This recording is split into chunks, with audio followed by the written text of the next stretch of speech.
एक बहुत ही सज्जन व्यक्ति है, उनका वर्णन कथा है।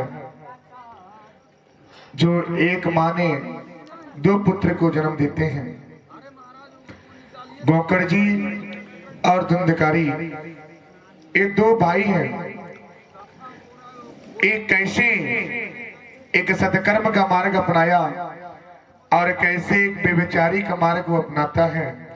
एक कथा प्रसंग कल सुखदेव जी की जन्म के बाद उन्होंने सर्वप्रथम गोकर्ण जी को कथा प्रसंग प्रारंभ करके उनके जीवन को कैसे कृत किए, कैसे उनके भाई को प्रेत योनि से छुटकारा करके बैकुंठ धाम की गति को प्रदान कराए। पहला कथा गोकर्ण जी सुनने वाले हैं। सत्य कर्म कर्म मैंने बोला आपका शरीर है। सत्य कर्म, सत्य कहना, अच्छे कर्म करना, अच्छे धर्म कार्य करना, यही कर्तव्य है। कृत जीवन को अगर कुछ योग्य करना है, जीवन को पापों से प्रायश्चित करना है, अच्छे शरणागति को मार्ग को लेना है, एक कलयुग के जीवन में सबसे उत्तम माना जाता है क्या? जब शरीर की परित्याग हुए तो शरीर को किसी प्रकार का दर्द पीड़ा ना हो। उनकी जो प्राण है मृत्यु अवस्था के जाने के बाद एक बूंद जल के लिए तड़पे नहीं। अगर अच्छे से शरणागति हो गया तो समझिए कि आपने धर्म की कार्य को गति को प्रदान किया है। धर्मार्थ कामा यक्ष मोक्ष, धर्म कार्य से ही मोक्ष की गति की प्राप्ति होती है। यथार्थ पुरुषार्थ, धर्म करेंगे तो पुरुषार्थ की प्राप्ति होगी। जस कृति यश वृत्ति की प्राप्ति आपको कर्मों से ही होता है। खूब सुंदर शरीर हो, 3.5 हाथ का शरीर आपने प्रदान किया, प्राप्त कर लिए, लेकिन जिस तरह से अगर आप किसी कपड़े बनवाने के लिए किसी दर्जी टेलर के पास जाते हैं तो बोलते हैं क्या हमें ऐसा नाप दीजिए, छोटा नहीं होना चाहिए, कपड़े टाइट नहीं होना चाहिए, अच्छे से नाप करके बनाइए। उसी तरह से आपका जो जीवन है, इस जीवन को उस ढंग से जीजिए, उस ढंग से लीजिए, उस तरीके से रहिए, उस तरीके से शरीर को शरणागति के मार्ग बनावे कि किसी प्रकार की तकलीफ न हो। जब आप अपने तन के कपड़े बनवाने के लिए 100 शब्द एक सीने वाले दर्जी को बोल सकते हैं, तो शरीर के शरणागति की मार्ग देने के लिए थोड़े से कष्ट क्यों नहीं ले सकते मेरी मां? आप बस की यात्रा करते हैं ना? बस की यात्रा करते हैं, बस की यात्रा करते हैं तो सो जाते हैं, पता नहीं ठिकाना नहीं, ड्राइवर कहां चलाएगा, चालक कहां लेके जाएगा, इसकी कोई भरोसा नहीं है। अपना सामान है रख दिए, सो गए। ट्रेन का सफर करते हैं, रेलगाड़ी का, यहां से दिल्ली जाना हो, रेलगाड़ी पे चढ़े, ट्रेन में चढ़े, ट्रेन में सामान रख दिए, ड्राइवर का पता नहीं ड्राइवर कौन है, उसका शकल तक नहीं देखे, फिर भी ट्रेन के अंदर प्रवेश करके जा करके जगह लेकर के सो गए। होता है ना? हवाई जहाज का यात्रा कोई किया है? हवाई जहाज एरोप्लेन का यात्रा करते हैं, सामान रख दिए, सीट मिल गया, जाकर सो गए। जब आप बिना देखे हुए ड्राइवर पे, एक चालक पे भरोसा कर सकते हैं तो ईश्वर पे भरोसा क्यों नहीं कर सकते मेरी मां? क्यों नहीं कर सकते? जिन्होंने सृष्टि की रचना किया, जिन्होंने शरीर को प्रदान किया, जिन्होंने आपको हर चीज प्रदान दिया है। जब आप एक बस चालक पे भरोसा कर सकते हैं, रेल चालक पे भरोसा कर सकते हैं, वायु जो चलाते हैं, जो एरोप्लेन पे चलाने वाला एक चालक पे भरोसा कर सकते हैं, तो भगवान पे भरोसा क्यों नहीं कर सकते, जिन्होंने आपका शरीर प्रदान किया है? मेरी माँ, थोड़ा सा भरोसा कीजिए। जिस तरह से आप एक बस चलाने वाले ड्राइवर पे भरोसा है, उसी तरह भगवान ठाकुर जी पे भरोसा कीजिए, वही आपके शरणागति के मार्ग बनेंगे। तो शरीर को ऐसे ढंग से सजाइए, ऐसे तरीके से सजाइए कि आने वाले समय में आपको किसी प्रकार की कष्ट शरीर को न झेलना पड़े।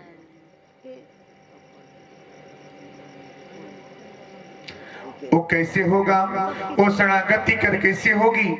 जब आप ध्यान करेंगे, भजन करेंगे, उनमें लीन रहेंगे, कर्तव्य कीजिए। ऐसा नहीं है एक छोटे से नन्हे से बालक है और एक वृद्धावस्था है, तो नन्हे से बालक को सामने अगर एक तरफ खिलौना रखिए, दूसरी तरफ 10,000 रुपया रख दीजिए, तो बालक क्या चुनाव करेगा? खिलौना या पैसा? बताइए, बताइए क्या पसंद करना चाहेगा?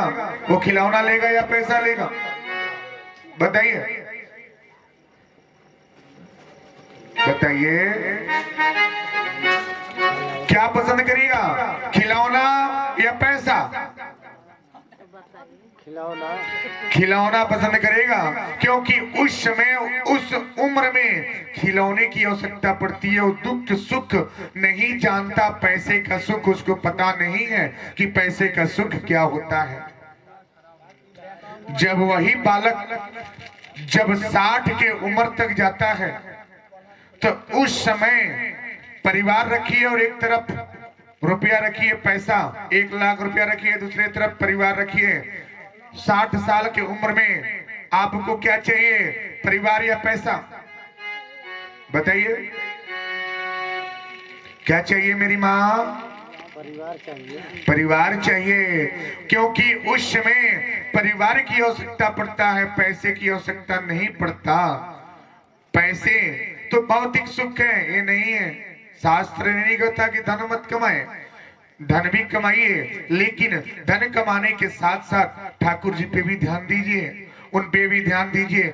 नहीं 2-4 घंटा तो 2 मिनट ही सही मन से, सच्चे मन से उनका ध्यान करें, स्तुति करें, वंदन करें, उनका पूजन करें, वही उनके लिए काफी है।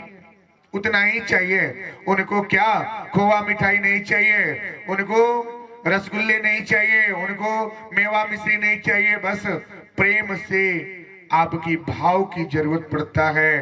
भगवान जी प्रेम के भूखे हैं, भाव के भूखे हैं, ना कि धन के भूखे हैं। धन के भूखे आप और हम हो सकते हैं। एक बार सबके मन में लालच आ सकता है, लेकिन ठाकुर जी को लालच नहीं होगा, क्योंकि वो सृष्टि को चलाने वाले हैं। घर का मुखिया 4 सदस्य है परिवार में, तो पहले वो सोचेगा क्या कि पूरा सदस्य उसका भोजन कर ले, उसके बाद हम करें। हमको नमक रोटी मिलेगा तो किसी से कहने नहीं जाएंगे, लेकिन सदस्य क्यों, अगर एक रोटी कम पड़ जाएगा तो 2-4 बार चिल्लाएगा कि हमको कम पड़ गया है। तो सोचिए मालिक और सदस्य में कितना अंतर है। तो ठाकुर जी क्या है, हमारे मालिक हैं, हम उनके क्या हैं, चरण में हैं, और आप भी उनके चरण में हैं। तो हम ठाकुर जी को ही पूजें, उनको माने, उनको मित्र, दोस्त, हित, मित्र सब कुछ उन्हीं को माने। वही जीवन को कृतार्थ करेंगे, वही शरणागति का मार्ग देंगे। अब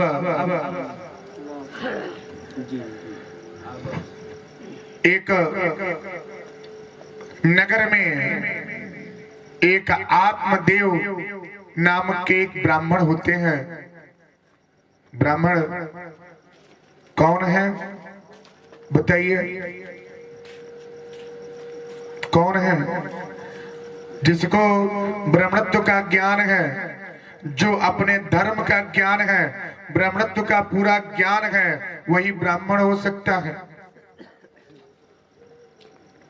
आत्मदेव नाम के एक ब्राह्मण हुआ करते हैं।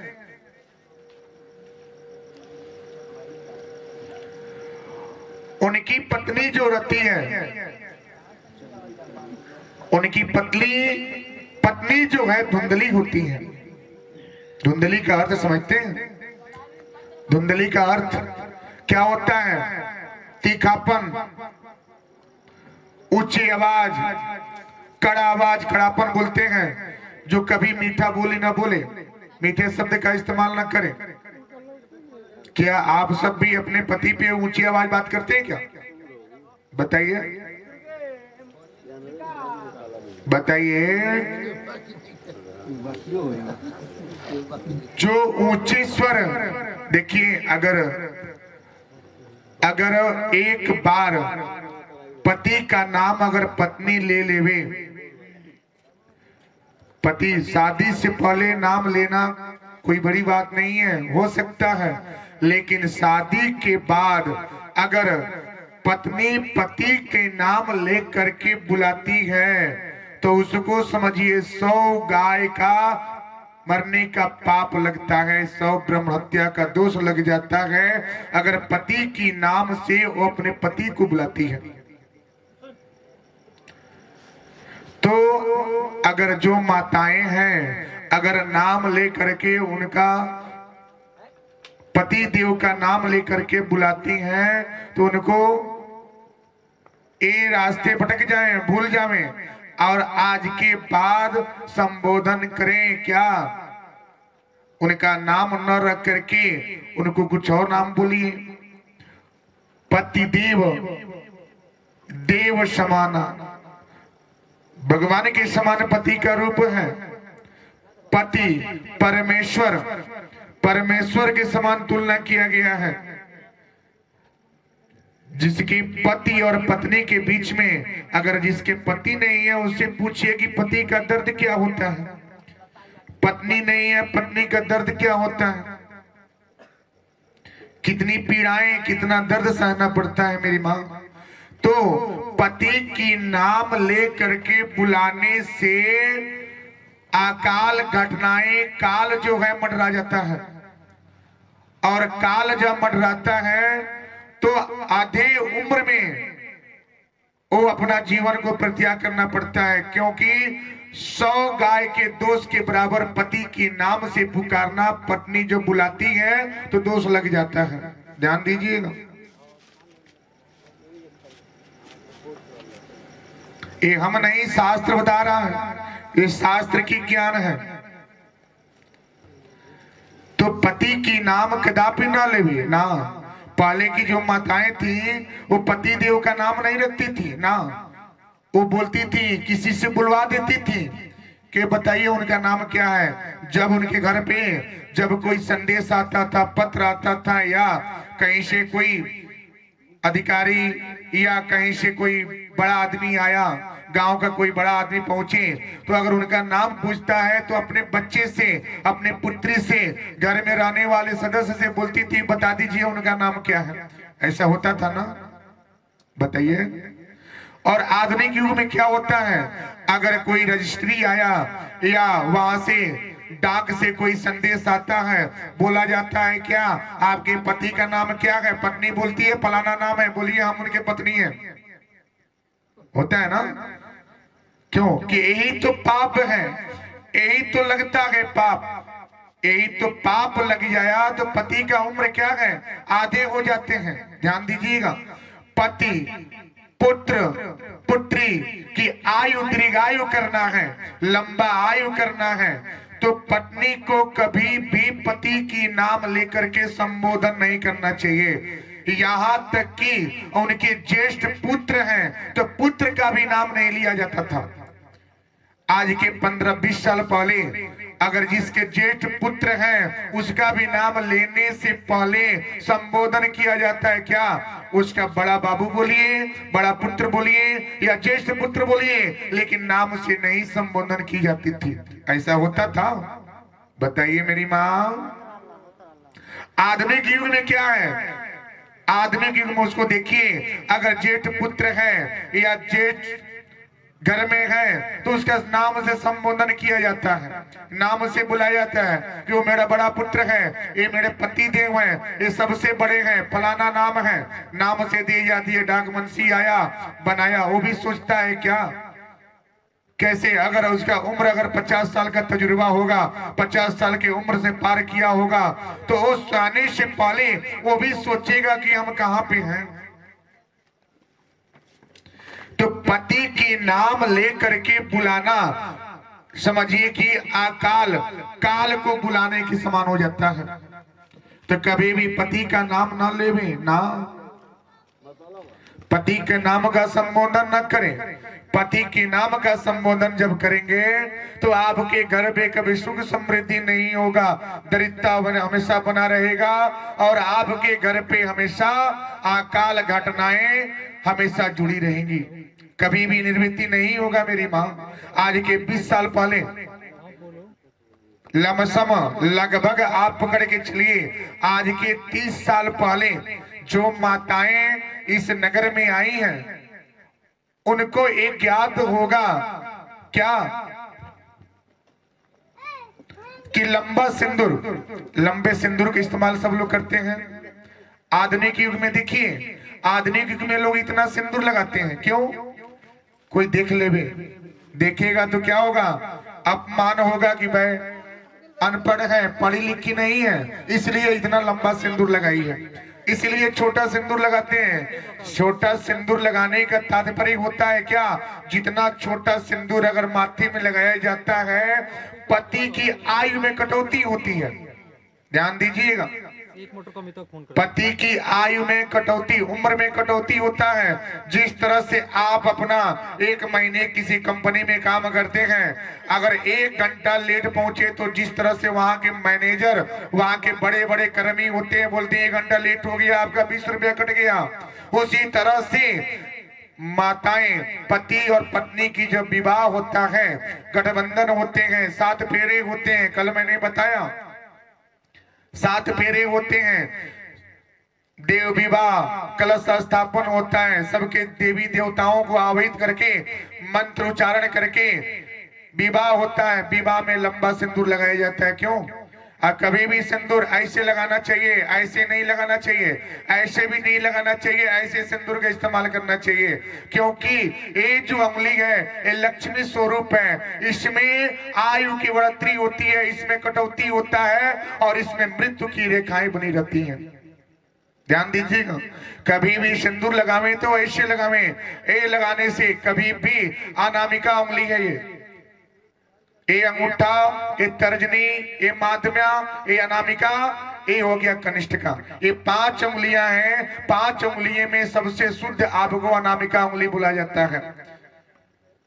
ये उंगली दाहिने हाथ से सिंदूर जो माताएं लगाती हैं उन घर में सुख समृद्धि हमेशा बना रहता है और पति की आयु दीर्घायु रहती है। लेकिन आधुनिक युग में क्या होता है?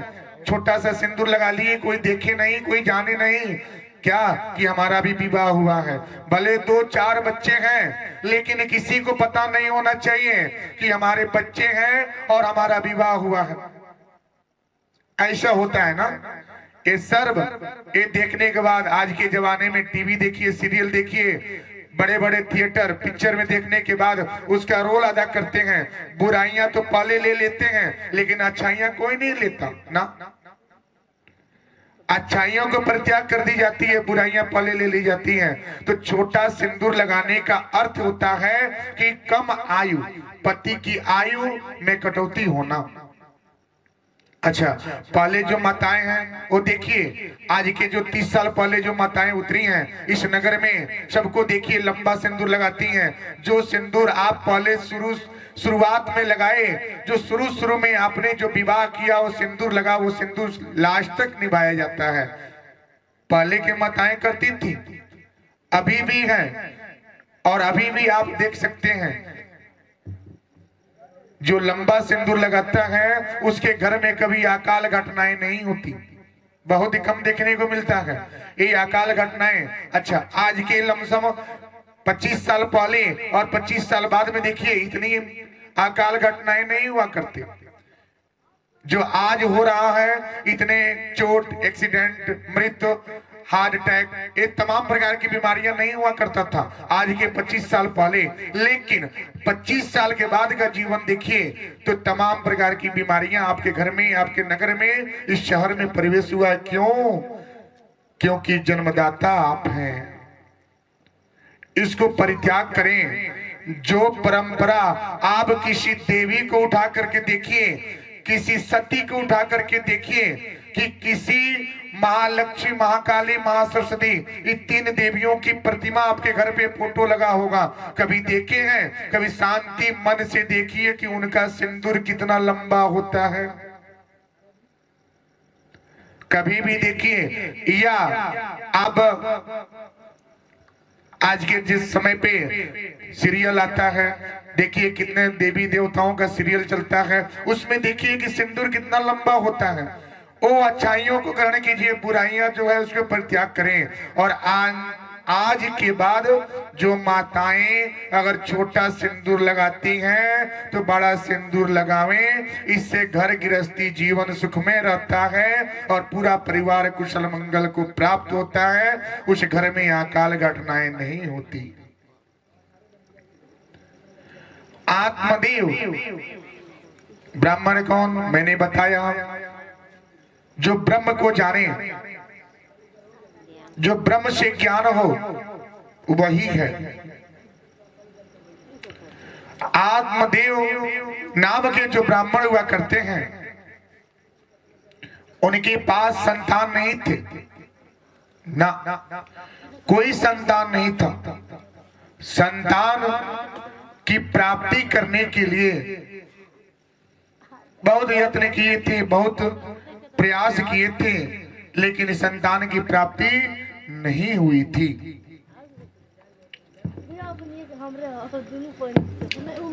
एक दिन की व्यथा है, एक दिन का समय आया। आत्मदेव बेचारे जब भी घर पे जाते थे, जब भी जाते थे, इनकी पत्नी धुंधली जो है, कर्कशा, कर्कशा समझते हैं? तेज होना। अगर पति देव अगर बिजनेस करते हैं या नौकरी करते हैं, अगर समय है उनका 8 बजे आने का, अगर 9 बज गया तो क्या होता है? 9 बज गया तो क्या होता है? घर पे जैसे दाखिला हुए तैसे बोला जाता है, इस समय कहाँ थे, क्या कर रहे थे, कौन सी कमाई हो रही थी, कौन सा आपका धंधा चल रहा था, कौन सा दुकान चल रही थी, कौन सा बिजनेस हो रहा था। एक ही घंटे में 12 घंटे का सब मिल जाता है। लेकिन जब वो शांत स्वभाव से हो करके, वही प्रश्न अगर शांत स्वभाव से अगर पत्नी अपने पति से पूछे तो उसका सरल जवाब मिल जाता। लेकिन पहले ही कर्कशा स्वभाव में बोल देते हो, जवाब क्या मिलेगा? पति देव का गुस्सा और भड़क जाता है और बोलते हैं क्या, हम यहाँ थे वहां थे, इधर उधर करके निकल जाते हैं। इस तरह से पति और पत्नी में क्या होता है? विवाद हो जाता है। अच्छा, विवाद क्यों होता है? जब आपस में ताल न हो, जब बात न बने, तो क्या करना चाहिए? एक को शांत रहना चाहिए। दोनों जन्म से किसी एक को शांत होना चाहिए, तभी गृहस्थी जीवन चलेगा।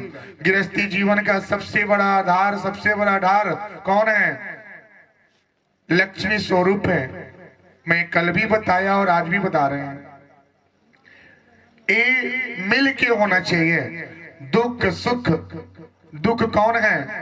अच्छा, पत्नी दुख के साथी होती है या सुख के साथी होती है? बताइए, दुख के साथी कौन है, सुख के साथी कौन है? बताइए। पति और पत्नी में, रिश्ते में दुख के साथी कौन है, सुख के साथी कौन है? बताइए मेरी माँ। तो दुख देखिए, पत्नी कभी भी दुख के साथी होती है, कभी भी वो जन्म उनको वरदान है कि हमेशा दुख के साथी हैं, सुख के साथी पति होते हैं, दुख के साथी पत्नी होती हैं। क्योंकि जब पति देव को दुख होता है तो उनके पास एक क्षण हट करके दूर नहीं जाती, वो भगवान से विनती करती रहती हैं। उनके लिए समय समय पर जल, समय से औषधि, समय से हर चीज नाश्ता बना के देना, हर चीज भोजन देना, उनकी देख रेख करना, हर चीज करती हैं। जब पत्नी बीमार पड़ जावे तो पति देव क्या करते हैं, तुम्हारे लिए हम क्या काम काज छोड़ दें, तुम्हारे लिए बैठे रहें, ऐसा टाल करके वो चले जाते हैं। 2-4 डॉक्टर के पास जा करके 2 टाइम का दवा दे दिए, खाओ उससे आराम हो जाएगा। उसके बाद चले गए अपने कामकाज में लग गए। बेचारी पत्नी 2 खुराक दवा खाती है, घर गृहस्थी का जीवन देखती है, दर्द होता है, तकलीफ होता है, फिर भी वो करती रहती है अपने पति के लिए, अपने बच्चों के लिए, अपने गृहस्थी जीवन के लिए। तो दुख के साथी कौन है मेरी माँ, बोलिए। पत्नी हमेशा दुख के साथी होती हैं, तो कभी भी पत्नी का साथ देना चाहिए, कभी भी हमेशा देना चाहिए। दुख के साथी वो हैं, सुख के साथी हम हैं, आप हैं, इस संसार है। क्योंकि इस सृष्टि पे सबसे पहले अगर दुख आया उसके बाद सुख है। सुख क्षणिक होता है और दुख लंबा होता है। दुख नहीं भूलता, सुख एक बार भूल जाएगा, दुख नहीं भूलता मेरी माँ। तो दुख हमेशा साथ रखना चाहिए। अपने पत्नी से, पति से, पत्नी से हमेशा जो संबंध है, मेल है, प्रेम है, हमेशा बना के रखना चाहिए। कभी भी सम्मान देना चाहिए, कभी भी उनको स्थान देना चाहिए। आत्मदेव जब घर पे पहुंचे तो उनकी पत्नी जो थी धुंधली, वो कर्कशा स्वभाव की थी। कर्कशा यानी कि तेजापन होना, मिर्ची के समान तेज होना। जिस तरह मिर्ची खाते हैं ना, मिर्ची खा लेते हैं, तेज हो जाता है, तीखा लगता है, उसी तरह से जो कर्कशा स्वभाव की थी वो ऐसा ही थी। आत्मदेव पहुंचे, पहुंचने के बाद उन्होंने बोला कि आज क्या लाए, क्या लाए। बेचारे आत्मदेव भिक्षा मांगते हैं। ब्राह्मण का कर्तव्य है क्या, दान देना और दान लेना। ब्राह्मण का कर्तव्य है, दान देता भी है, दान लेता भी है, और दान लेना और दान देना। और दान को उन्हीं के पास अजित होता है, दूसरा कोई नहीं इसको छू सकता है ना, किसी के पास नहीं, कोई नहीं इसे छू सकता।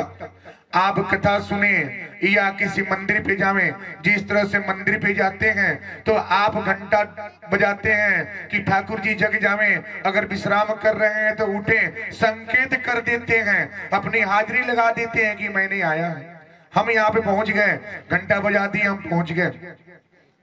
उसी तरह से श्रीमद् भागवत कथा में आप लोग यहाँ पे आए हैं तो हाजिरी लगाए हैं, इसका तो फल भगवान जी ठाकुर जी के सामने मिलेगा ही।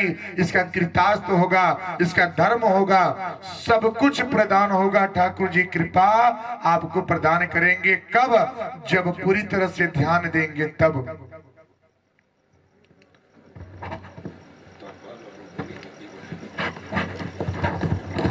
अब आत्मदेव बेचारे पहुंचे, पहुंचने के बाद कर्कशा जो थी बहुत ही जोर से भड़की, गुस्से में होकर के बोली, इतने देर कहां थे। वो बोले क्या, गए थे भिक्षा मांगने, भिक्षा मांग के लाए हैं, यही आज का आहार है, इतना ही मिला है। अब एक चिल्लाई, जोर जोर से चिल्लाना शुरू कर दी, और बेचारे आत्मदेव रात में रोए हैं। पति की आंख में आंसू जो पत्नी देती है, ध्यान से सुनिएगा, सब संवाद इसी में है, प्रसंग इसी में है। पति की आंखों में आंसू अगर पत्नी देवे, वो घर कभी सुख नहीं जाता है ना। वो समझिए, वो 3 पीढ़ी तक, अगला जन्म तक कभी वो माँ का सुख प्राप्त नहीं कर सकती। अगर पति की आंख में आंसू अगर पत्नी प्रदान कर देती है तो ध्यान दीजिए।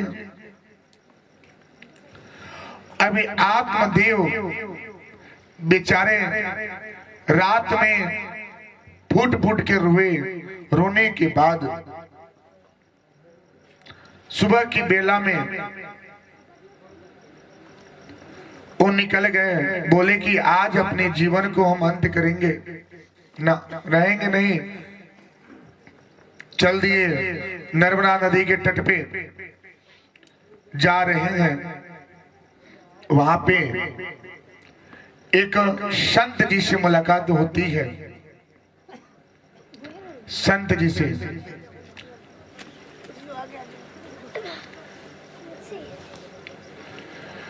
मेरे गिरधर कृष्ण कन्हैया एक बार पार करो नैया। मीठा मीठा बात कीजिए।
राधे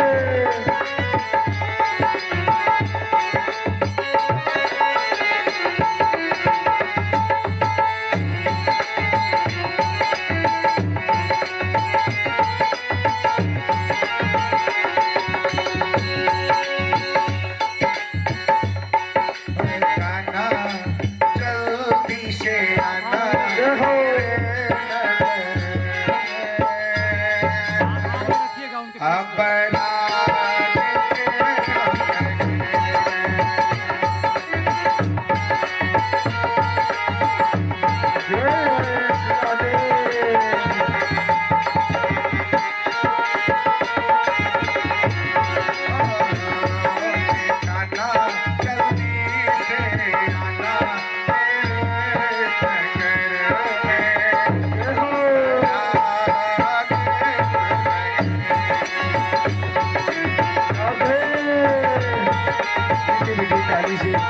जाते हैं भगवान का नाम लेते रहे।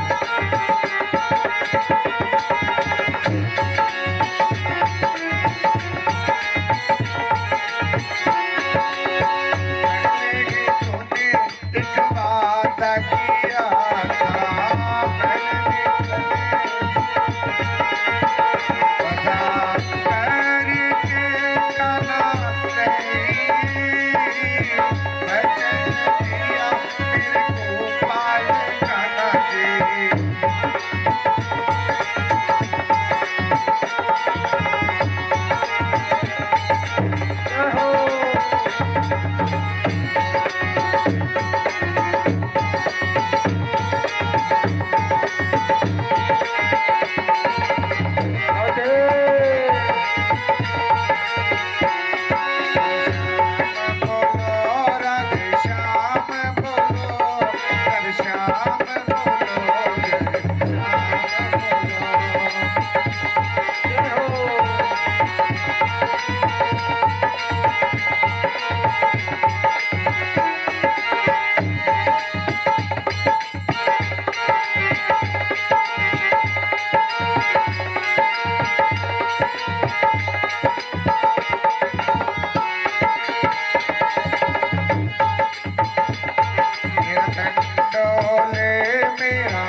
चले जा रहे हैं।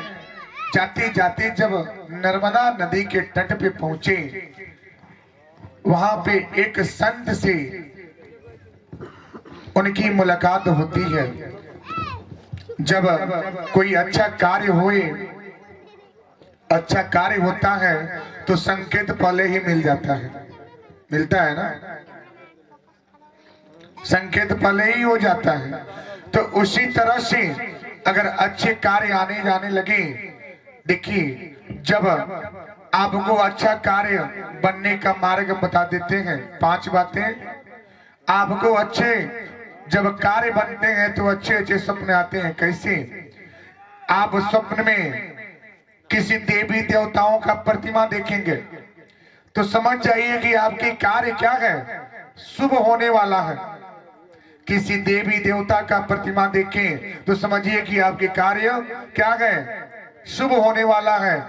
स्वप्न में या यज्ञ अनुष्ठान पूजा पाठ जप तप देखें तो समझिए कि आपके घर पे धर्म की कार्य होने वाला है, आपके घर पे कोई अच्छा कार्य होने वाला है।